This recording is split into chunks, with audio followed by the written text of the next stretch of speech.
Welcome to the Ignition News, your unfiltered, uncensored source for the actual truth in what is happening in the United States of America and around the world. We are not bought by the billionaires. We are here to be your source of truth in a time where truth matters more than it ever has. Be sure to follow along with your favorite platform on Spotify, Apple Podcasts, YouTube, or Substack. Let's get busy with the truth. Welcome to the Ignition News. Let's ignite.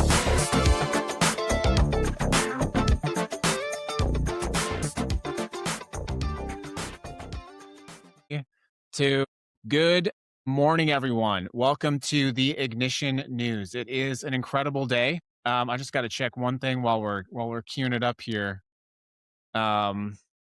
Before I start yapping. Yeah, there we go. Yes, I'm so excited. Okay. Good morning, everyone. It's January 23rd. We just made a massive infrastructure update to our backend software, and we're streaming live on TikTok, on Instagram, YouTube, and Twitch. And those YouTube and Twitch feeds are looking nice. It looks better, honestly. We did some upgrades. We're having some problems with the video feed, and we couldn't figure out why. So we invested in the software. We invested on the back end. If you're looking on YouTube right now, oh my God, I gotta check out Twitch now. Let me see how this looks. Okay, not as good. No, oh my God, it looks like I'm watching some network broadcast. Wow. Good morning. Thank you, Northwest Poll Project. I appreciate you so much. While I'm yapping about the technology, it's so good to have everyone on the show. Good morning, everyone. Welcome to the Ignition News. It is 1-2-3 day. It's 1-2-3 day. Yeah, very good. Very good stuff. So let's start out a little bit lighthearted with the news today. I want to give you some updates. What are some things that happened on January 3rd historically?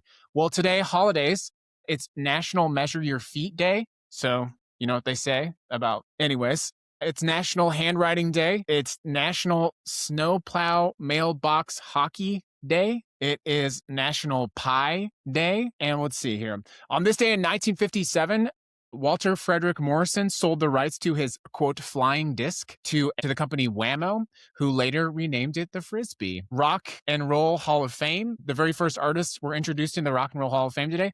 Ray Charles, James Brown, Elvis Presley.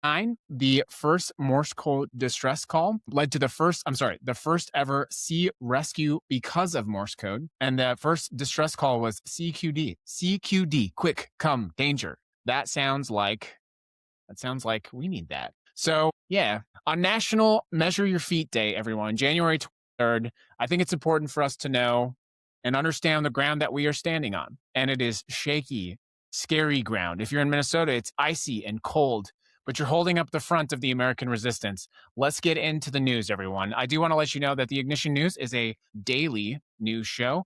We broadcast live, but the show itself is on your favorite podcast platform, Spotify, Apple Podcasts, YouTube, and Substack as well. It's important that you follow us there on the show. I do need to throw this out because, as I just mentioned, we had to upgrade some infrastructure. If you want to support the show, one of the ways you support is by following us there. But also, you can support us over on Buy Me a Coffee. It's buymeacoffee.com/Rebel Radio, or you can just click the link in the bio. It means a lot when you support the show. So let's go ahead and get into the news today. It's not as gloomy today on the news, but there's some important information that I want to talk about. So welcome to the Ignition News, everybody. We've got 5 stories today, so let's get into it. The first one, the $901 billion bipartisan war budget.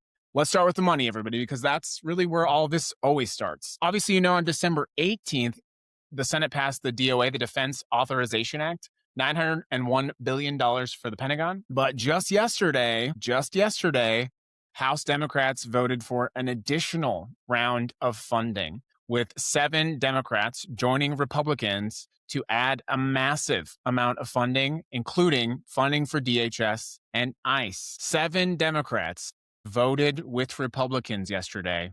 They could have stopped this. In fact, if all 7 Democrats had voted against this massive additional funding, our communities would be safer today, now. 7 Democrats voted to authorize more funding for ICE, for DHS, and it passed.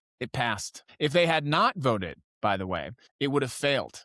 So I think this begs a question for us, by the way. What is an opposition party in America right now? Do we even have the semblance of an opposition party? I've talked about this a lot. I talked about it yesterday. We're funding our own occupation. 7 House Democrats, they joined Republicans to give ICE even more money. Just weeks after what happened in Minnesota with Renee Good, Democrats looked at what happened and they said, yeah, give me some more of that. And I don't believe for one second that this has to do with 2026 and the election, because the fact that the Democrats, by the way, voted for this with exactly the number of Democrats required in order to pass this bill, if one of them had peeled off, it's disgusting. I think what they did is they gave cover to about 200 other Democrats who need to go back to their communities and say they're against ICE and authoritarianism and say they're against fascism. So 7 people, 7 Democrats, 7 human beings decided they personally were more important than the people in the streets of Minnesota, than the people who were being terrorized, than the immigrants being murdered by ICE. Political ambition, money, we don't know. It's sad. Honestly, I kind of have a tough time talking about it, honestly. Moving on. So what is the president going to do with all that money, by the way? Well, if you look at Project 2025, it's quite simple. Trump is using all of the tools possible to interfere and influence with the Jesus. I'm sorry. I'm just really bothered by that. I'm going to take a break from the news. I got to just stop right here. I don't understand what we're supposed to do right now. I mean, I do. I know what we're supposed to do. With everything we've witnessed in the last, they're killing people in the streets, and we just voted to fund our own occupation. Anyways, let's get on to the next story. Good morning, everyone. Welcome to the Ignition News. Let's go to Philadelphia. Let's talk about what happened in Philadelphia. Yesterday, the National Park Service dismantled exhibits about slavery at President's house site in Independence Hall Historic Park. All of them. They took them off the wall. This site memorializes the 9 people George Washington enslaved while he lived there from 1790 to 1797 as the nation's first president. It's the only federal historic site that commemorates the history of slavery in America at a founding era location. The exhibit included panels titled Life Under Slavery, History Lost and Found, the Executive Branch, The Dirty Business of Slavery, and information about the house and the people who worked and lived in it. Trump's executive order from March 2025, Restoring Truth and Sanity to American History, directed the Department of Interior to remove the content that, quote, inappropriately disparages Americans past or living, including persons living in colonial times. The translation, obviously, telling the truth about slavery disparages George Washington. The Interior Department said they reviewed the materials to ensure accuracy, honesty, and alignment with shared national values. They then removed factual, historical information about enslaved people. Michael Cord, who leads the Avenging the Ancestors Coalition, has been fighting for this memorial since 2002. He told reporters yesterday that the removal was an abomination and called Trump a monstrosity in the White House. Philadelphia immediately filed a federal lawsuit to restore the exhibits. Mayor Sherrell Parker's administration argues that President's House was designated a National Underground Railroad Network to Freedom Site by an act of Congress in 1998. Removing slavery exhibits violates the statutory authority. City Council President Kenyatta Johnson said, "We cannot be erased simply because it is uncomfortable." But that's exactly the point, and that's exactly what they're doing. They want to create this Christian nationalist fascist country. And if you're going to have a Christian nationalist fascist country, you have to remove from history these key parts. I talked yesterday about 1984. The protagonist in 1984, one of his duties, one of his jobs, was to rewrite old newspapers to better align with the party's narrative. And of course, this is happening on the eve of the 200th anniversary of the founding of the United States of America. This they're calling it America 250, with all this white nationalism. They're using AI to make these 40s era looking photographs. And guess what? The photographs only have white people in them. They're trying to erase history. They're trying to erase trans people. They're trying to erase black and brown people from the country. They're pulling over and terrorizing anyone who looks like they might not be white enough. These workers went to this building, if you saw the video, and they literally unscrewed the panels. You can see the shadows of the panels still on the wall. All of these displays talking about history. And now if you go there, it's just the outline of American history, the suffering, the death. Secretary of the Interior, by the way, is Doug Burgum. Doug Burgum is the former governor of North Dakota. He's a billionaire. He bought his way into that position. The theme of today, really, I think, a lot of it comes down to the billionaires. and both the lack of courage that they have and how much they're actively participating in the destruction of America. And without realizing, by the way, well, I mean, they do realize it, but without appreciating the fact that they use those very systems, the government, the United States of America, our education system, our roads, our infrastructure, to become billionaires. But it's fine for them to erase history when they want to, I guess. Let's move on to the next story. Before I begin, I do want to mention that our show is brought to you by Ignite, Fighting Fascism in the Age of Its Rise. It's our signature podcast available on all of your favorite podcast platforms. If you're looking for how to fight back, how to push back, Ignite is your guide, and it's free. With 14 episodes and 4 bonus episodes, Ignite teaches you every step you need to resist this American tyranny. Whether that's calling your city council or fixing the pothole or running for office, Ignite is your guide. And by the way, it's free. Ignite is available on all of your favorite podcast platforms. Let's get into the next story. Welcome, everyone. Please consider following the show on all of your favorite platforms. Someone says, what a fucking nightmare we live in. Yes. Let's talk about some resistance. Let's talk about what people are doing to fight back. How many of you know this? Today is going to be a significant day of resistance in Minnesota. Today, right now, as we're talking live, Minnesota is conducting a statewide economic blackout to protest ICE enforcement operations. Labor unions, faith organizations, community groups, and hundreds of businesses across the state are calling for a complete pause. No work, no school, no shopping. They're calling it ICE Out of Minnesota, Day of Truth and Freedom. This started obviously after DHS announced on January 6th it was deploying 2,000 officers to Minnesota. It's calling it the largest immigration enforcement operation ever. The next day, an ICE agent shot and killed Renee Good. Since then, it's been exhausting. The people of Minnesota are tired. It's cold. Their community is terrorized. ICE agents are literally conducting door-to-door raids. They're showing up at schools. They're forcing school districts to do remote learning. They're dragging workers out of Target stores. We've got unions now. The Minnesota AFL-CIO, representing over 1,000 affiliated local unions, voted to endorse the blackout. That's massive. The president of the union said ICE is, quote, indiscriminately targeting Minnesotans of color, regardless of citizenship or immigration status. Many people are fearful of going about and doing their daily activities, going to work, shopping for groceries, and sending their children to school. 75 unions from the Minnesota Labor Freedom also endorsed this. Hundreds of businesses are closed. Restaurants, bookstores, coffee shops, they're all closing down. There's a march plan for downtown Minneapolis, followed by a rally at the Target Center. Obviously, business owners are risking retaliation for this. Some spoke to reporters anonymously because they're genuinely afraid of being targeted, but they're going to do it anyway because they understand that the impact of being silent is far worse than what they're doing. Here's what one restaurant owner said.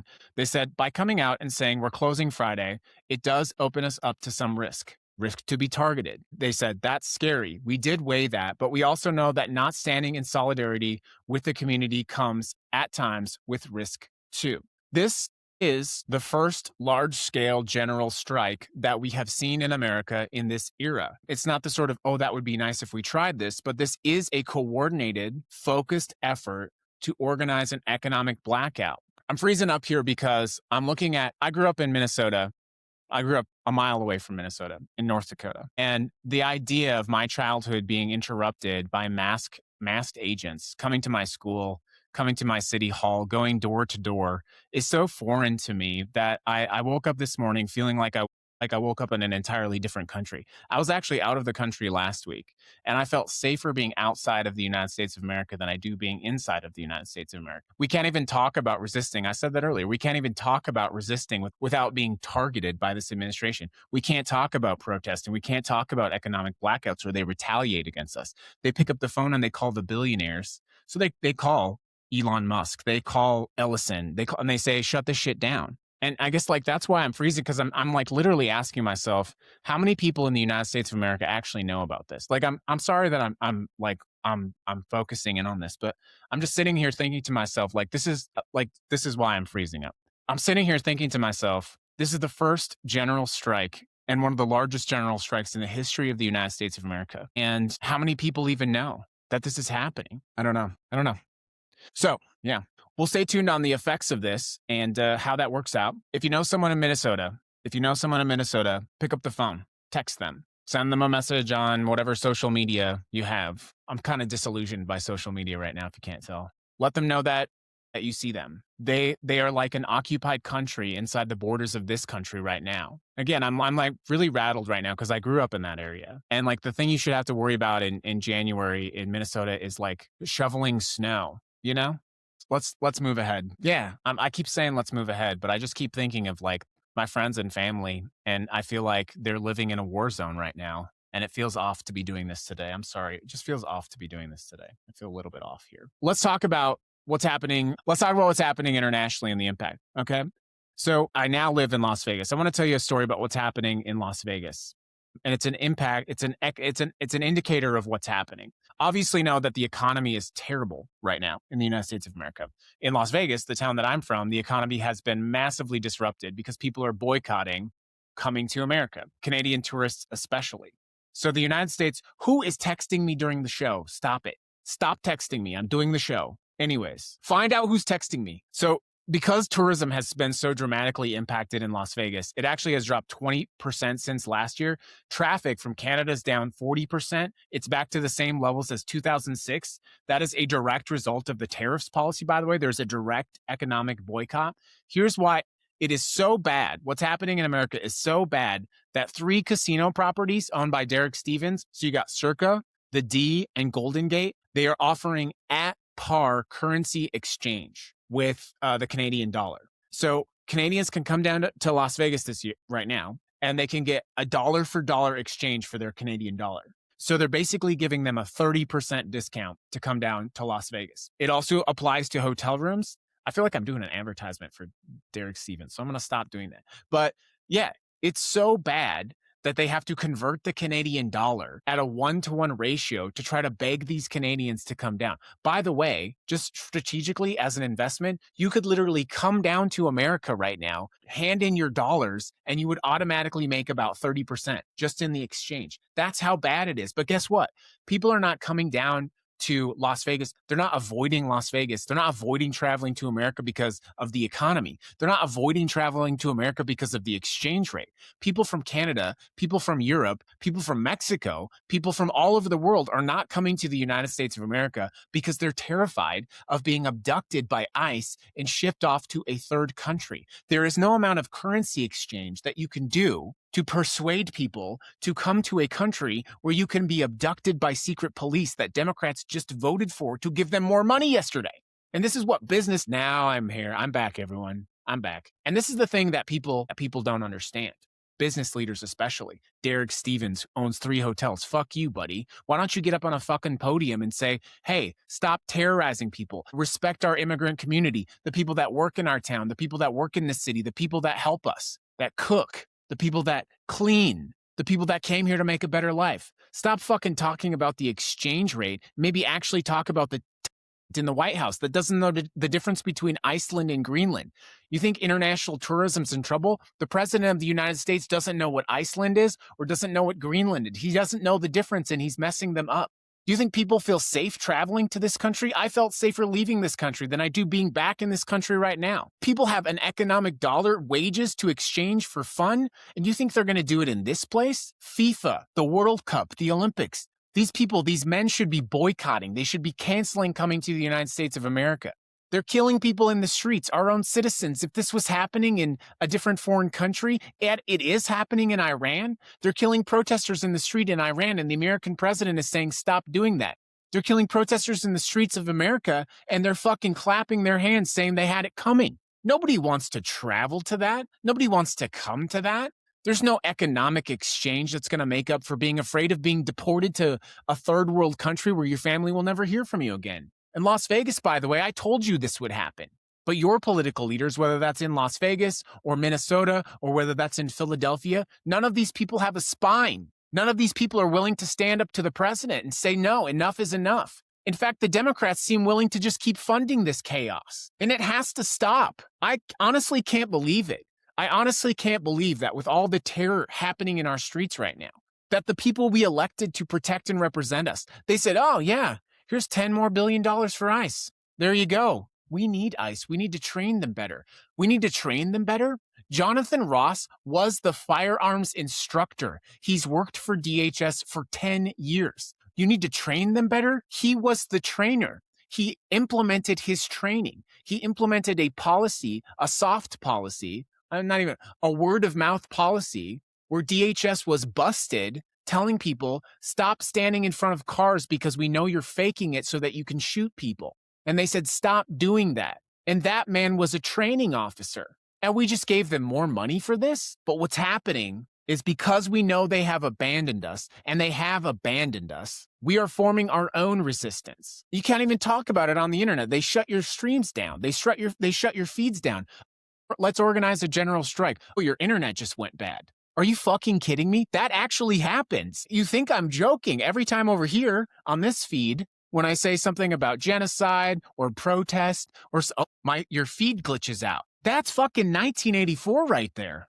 Absolutely. Every institution has been tested, and so far, every single institution has failed. Congress has failed. The courts have failed. Business leaders have failed. The executive branch isn't even trying. It's actively tearing apart the constitutional order. Institutional resistance is dead. That's why I'm rattled today. I'm sorry, I know. That's why I'm rattled. Institutional resistance to fascism in the United States is officially dead. It died yesterday. Congress said, oh yeah, here's your blank check. The Congress. We have a tripartite government. The courts, Congress, the president. They're supposed to say to each other, no, you're fucking going over the line. Stop it. And they're all just bound together now, barreling down this road of American tyranny, white Christian nationalism. Surprise, surprise, most of Congress is old white men. Surprise, surprise. Well, guess what?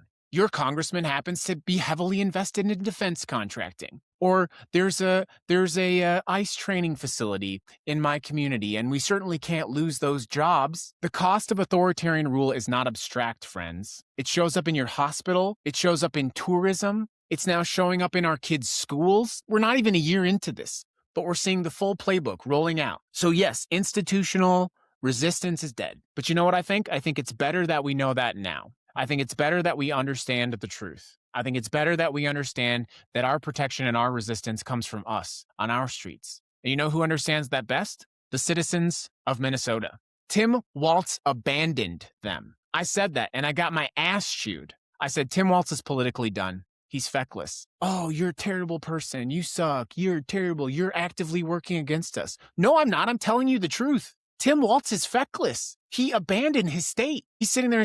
Tim Walz got up and wrote a memo to the president. And he's like, could you please stop terrorizing our communities? Please? We're going to video you. This man that we wanted to be the vice president? Institutional resistance to fascism is dead. So now it's up to us. It's up to us to show up on the street with our feet, with our hands in the air, and to not be moved, to stop spending, to stop buying, to stop funding this genocide. And it's an American genocide now at this point. It is up to us. I talk about this always. It's an unfair power. The state has unlimited resources to inflict violence on you. You cannot inflict violence on the state. You'll end up in prison or dead.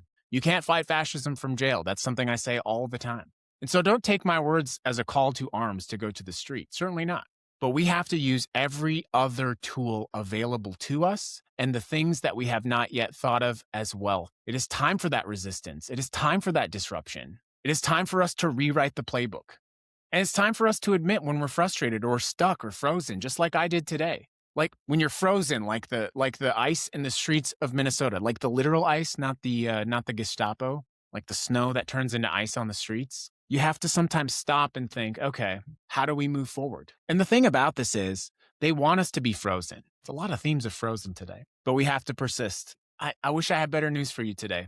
I tried to start it out with good news, but as the weight of the day is weighing on me, it's hard to ignore. It's hard to ignore. The good news is we're building a community of our own. We're growing the Ignition News. We're growing Rebel Radio. We're building places where people can connect, people can learn, people can educate, and people can resist. I'll be back tomorrow. So will you. No matter how you feel today, no matter how you feel at the end of the day, you have to get up, brush it off, and get back in the streets. That's what it's all about. This country belongs to you just as much as it belongs to anyone else. Understanding and appreciating the fact that the institutional resistance has abandoned us is a necessary step. I'm sorry that it took me realizing that mid-show today, but if I can realize it, you can realize it too. If I can come to the table with solutions, you can come to the table with solutions as well. If I can show up on the street, you can show up on the street. If you can say, I will not be moved, I will make sure that I say that as well. It is January 23rd. It is 1, 2, 3 day. I will be back tomorrow. Go find someone in Minnesota. That's my challenge for you today. Go out on social media or wherever, or your phone or a text message. Find someone. Send them some words of encouragement. Send them some words of kindness. Send them some words of support and love. Find out some way that you can help them. Find out some way that you can show up for them. Maybe that's giving them mental space. Maybe they can call you and vent. Maybe they can send you a video of what's happening so that you have proof of it outside of the state of Minnesota so we don't know what's going to happen. Maybe is committing to when the economic boycott is over, maybe you can help them buy groceries, or maybe you can do something for them to save them a little bit of time. That's my specific challenge for you today. Find someone in the state of Minnesota. If they're not already aware of the economic boycott, educate them about the economic boycott. If they are, tell them thank you on behalf of the true patriots of America. Find out what you can do to help them. Let us know what you can do to help them. And most of all, persist. I'll see you tomorrow. It's been a good show. I'm not going to say it's been a good show. It's been an important show. Good stuff, everybody.